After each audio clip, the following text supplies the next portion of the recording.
Ranking all the Legion traits for Horus Heresy 3.0. It's part 2 and it's my boys, it's the Alpha Legion. My name is Mechanid, let's get started. The Legion trait. Lies and obfuscation. Where they could be seen, they were not. To fight the Alpha Legion was to fight with uncertainty. Neither Auspex reading nor eyesight could be trusted, for all was veiled in subterfuge and deceit. The Legion trait. Alpha Legion models count as further away than they actually are. A model with this special rule is always considered to be 2 inches further away when measuring range from it from any enemy model for the purposes of resolving shooting, charges, or any reaction declared by an enemy model or unit. Note that this is cumulative with any modifiers imposed by special rules. Same as their 2.0 Legion trait, and as an Alpha Legion enjoyer, thank God. As with both editions being largely shooting editions, this trait alone can make the Alpha Legion army far more durable and harder to pin down than any of the other legions. It forces your opponents into difficult scenarios where every outcome is bad for them, exactly where the Alpha Legion want to be. This has loads of uses. This may seem small at first, but when you drill into it, it has loads of uses. From keeping you out of melter range to making charges harder, and forcing your opponent to get closer to you, making your charges easier, and any shooting weapons that rely on being closer in to be far more effective. Especially down to specific scenarios, like moving within specific ranges of a unit to trigger certain reactions, such as the 48 inches away of a Tarantula battery's automated fire advanced reaction. This means that you can stand within 47 inches away of a Tarantula, count as being 49 inches away, meaning your opponent can't trigger the reaction, and you can still throw shots at the turret without being shot back by the advanced reaction. Now, this may seem like an edge case scenario, but you can apply this strategy to any other reaction that triggers off moving within a specific distance, such as the Imperial Knight's Stomp reaction. Just to be sure to let your opponent know what your intentions are when you're doing this. You don't want to get caught in a gotcha fight, and it's all about good sportsmanship. Also, because this stacks with any other effects that increase your distance away, this means that you're not having to pick and choose which effect you have to use. You get the best of all worlds. Finally, because this rule refers to a model with this rule specifically, this means that all your Alpha Legion units, so tanks, dreadnoughts, all the way to infantry, etc., get this rule. No one is left out. This means that you're always getting the effects of this rule, and over the course of a full game, you're likely to have lots of instances where this rule tips the scales into your favour. This rule kind of shows you exactly what you want to be doing with Alpha Legion. You want to be getting these smaller incremental upsides and advantages to eventually leverage over the course of a whole game. Really good. The Gambit.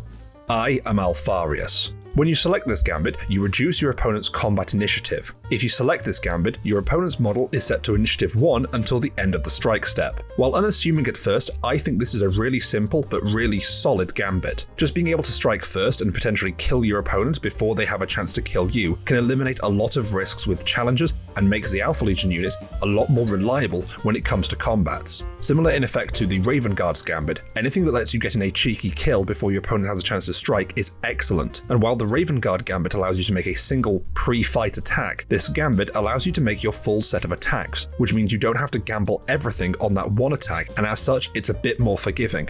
However, this Gambit does nothing to enhance your character's ability to fight, and as such, you'll need to make sure that your fighter can actually hold their own and have the right kit to finish out the fight in the first place. What you don't want to do is go first, wail on your opponent, do no damage, and then just get smashed into the ground. And lastly, just bear in mind the modifiers to initiative, as there can be plenty of scenarios where, even when you set your opponent's initiative to 1, they could still strike at the same time as you, or even faster than you. So just before you slam this Gambit, do some quick maths and make sure that you will in fact be going first.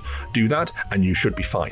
On a side note, this Gambit being called I am Alfarius, yet having nothing to do mechanically speaking with, say, switching out who's in the challenge or otherwise playing on the faceless nature of the Alpha Legion. In fact, I could very well see a rework of this allowing you to substitute in a regular line grunt to take the place of a character fighting the challenge, but hey, it's not the end of the world. Overall, I think this is a really solid Gambit that I'm sure will do a lot of heavy lifting for Alpha Legion players, even if it is a little bit situational.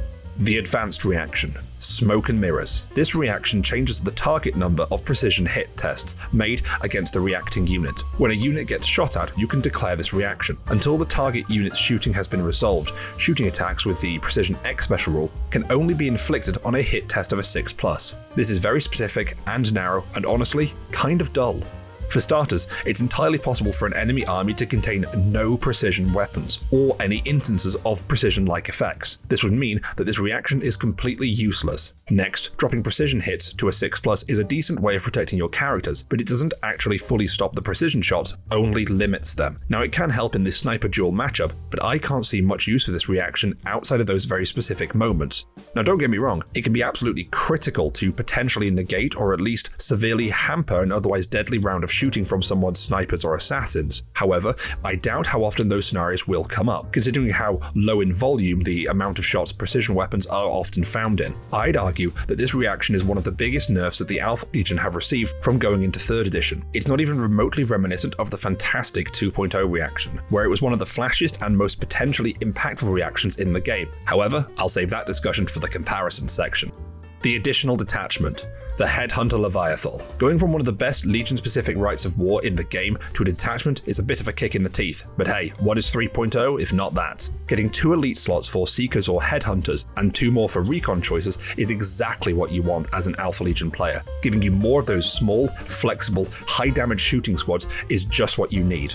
Especially with both of those recon choices being prime slots. This means that you've got a lot of options here to help bulk out the elite kill team sections of your army. Also, getting access to more precision and breaching shots will let you put the hurt on power armor and characters. And the Headhunter Leviathan is a strict upgrade over the Combat Pioneer detachment, giving you more prime slots and 2 extra conditional elite slots on top of that.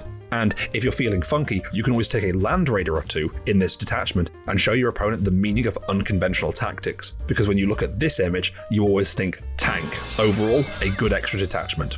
The Armoury. The Alpha Legion have access to a few spicy bits of kit to help mess with your opponents. Venom Spheres are now a blast weapon. Neat. And, just as before, relying on Poisoned, this time a 4+, to push through any wounds. However, with it being a small blast weapon, you're unlikely to get many hits unless your targets are tightly bunched up. Venom Spheres do have the niche of hurting high toughness targets, so just be careful when you're using them against Automata or Dreadnoughts, as you can only poison them on a 6+. On the upside, Venom Spheres have lost single use, so you can chuck these out all game and not run out, which is nice. You can give any Alpha Legion command or champion subtype model Venom Spheres for +5 points per model. Power Daggers is another addition and another nerf for the Power Daggers. In editions past, you could take Power Daggers in addition to your other weapons. Now, you have to exchange your power weapon for a dagger, so now these fancy knives are in direct competition for all other power weapons, and as you can probably guess, they don't hold up that well. Even at their cheap cost, and with some good bonuses to initiative, these daggers are nowhere near good enough to go up against Thunderhammers, Power Fists, Lightning Claws, and the like. With Strength -1 and Breaching 5+, against any Marines or equivalent, any successful wounds will be breaching, which is nice. But when you compare that to something like a Thunderhammer, it's really hard to make the case for this dagger replacing the hammer, especially on dedicated combat characters. Now, if you could take these daggers in addition to your other weapons, like you could in 2.0, I'd have a much easier time justifying them, but right now, I don't see the point for a power dagger. Even if it didn't give you +1 attack or anything, if you could just take a dagger and a Thunderhammer, this would give you options for both slow and fast fighting options. But right now, I don't see any reason to recommend them. You can give any Alpha Legion command or champion subtype model a power dagger for free. Bane Strike Bolters. These have since been added to the list in the Legacies PDF, letting you take them just like you would take combi weapons, which is nice, better late than never I suppose.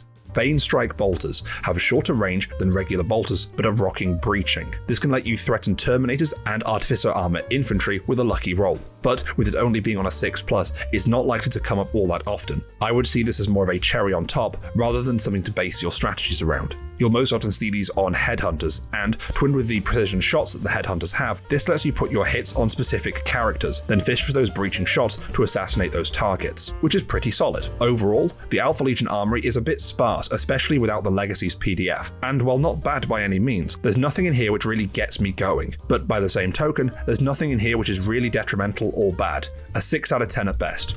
Prime slot bonus. The Rewards of Treachery. Now this is more like it. If a unit, which only includes models with the Alpha Legion trait that has the Command Battlefield role, is selected to fill a Prime Force Organization slot, you can take the following Prime Advantage. Add 1 additional Battlefield role slot to the detachment that includes the unit selected to fill a Prime Force Organization slot with this Prime Advantage. Bloody hell. This slot may be on any battlefield role other than the High Command, Command, Warlord, or Lord of War type. Also, a unit selected to fill this bonus role must be from the Legiones Astartes army list and not have the Alpha Legion faction trait, and not include any models with the unique subtype. Pretty much unchanged from its 2.0 iteration, aside from all the fat dealing with the new list building system, this rule lets you pick and choose the cream of the crop from other legions. Letting you take only non-unique units is hardly a restriction, and while it would have been funny to kidnap special characters, I think it's fair to leave those unique units unmolested. This rule lets you live out all your favourite CIA false flag fantasies, or just play pretend as the other legions by taking their best and brightest. I really like this rule, and it's one of the reasons why I chose to play Alpha Legion in the first place, and I'm really glad we've kept it into 3rd edition. If another legion gets a cool, non-unique unit, then guess what? So do we. It lets you create wild combos and take the best and most interesting units from other legions. Rewards of Treachery lets you get all the silver bullets from any other legions or just units that you think are cool, letting you patch up holes in your army with the perfect unit from another legion, or letting you bring your pet unit from other armies with no downsides. In this way, you can treat the rest of the Space Marine legions like a toolbox, or just pawns in your master scheme. This also means that Alpha Legion technically has the largest unit roster of any Space Marine army in the game, and is a best choice if you like variety or you're just indecisive like me. Just bear in mind that all models that are selected this way replace their faction trait with the Alpha Legion trait, so make sure whatever unit you're taking is for its war gear or its other special rules and not its Legion trait. So things like Thousand Suns with their psychic powers may not be the best choice for Rewards of Treachery. One extra upside is that by filling out the officer cadre and the prime slots therein, this can give you extra Rewards of Treachery units, and there's nothing that I see that says you can't steal from multiple different legions. And this is also how you can recreate the Coils of the Hydra Rite of War from 2.0. And speaking of 2nd edition, the comparison with 2nd edition. While far from bad, I certainly feel a lot of the wind has been let out of my sails. I'm glad we've kept all of our toys, but a few nerfs to things like power daggers replacing weapons rather than being able to take them in addition to means that they are directly competing with all other weapons like power weapons, thunder hammers, and lightning claws. This also means that Space Marines now can't carry a sword and a sheathed knife, which is kind of stupid, and again, it limits options. Also, the fact that the Banestrike Bolters were not in the base rulebook, but instead came in the the Legacies PDF. Despite Banestrike Bolters being the signature weapon of the Headhunters, I find that to be really quite stupid. I'm glad it got added in later, but it's not good enough and should have been included in the main rulebook. Getting extra Rewards of Treachery by using things like the Officer Prime cadre slots is very cool, and the way I'm reading it, this can lead to some very soupy armies, which I do like, with multiple different factions all being present in an Alpha Legion army.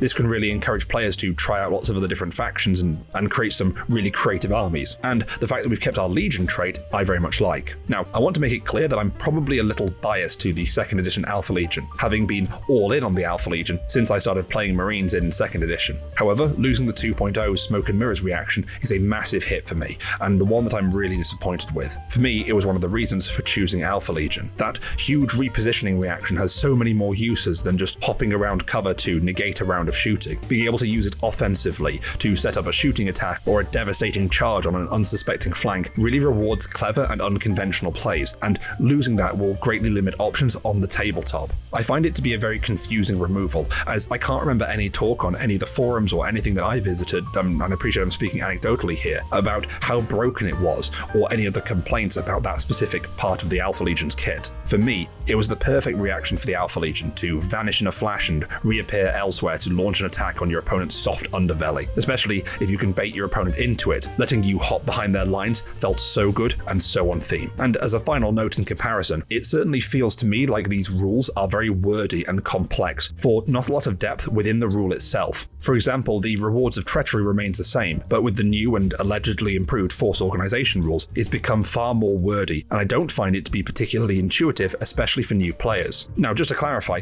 I don't really have anything to support this, yet it certainly feels to me that way.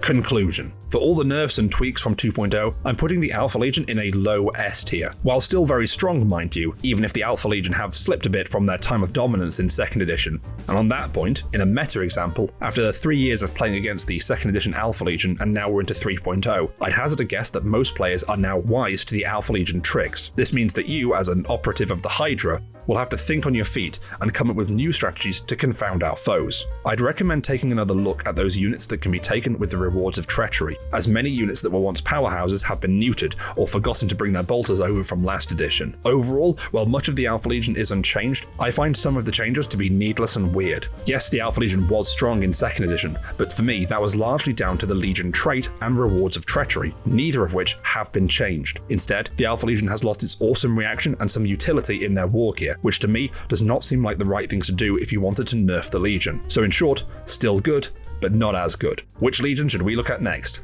Stay tuned for more. My name is Mechanid, thanks for watching.